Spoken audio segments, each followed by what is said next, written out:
Dumadating talaga sa buhay ng taong kamalasang di maiiwasan. Sa laban ng Hinebra at Northport, kung saan magagalit ka at sisisihin ang sarili sa di inaasahang pangyayari.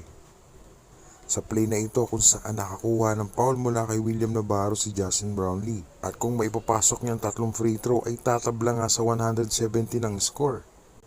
Pero na-miss ni Brownlee ang second free throw.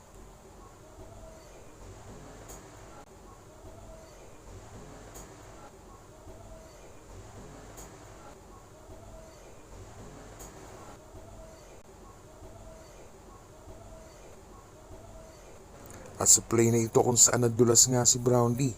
Sayang at dalawa lang ang lamang ng Northport. Pero ganun talaga Brownlee, nangyayari talaga yan. Bawi na lang next game.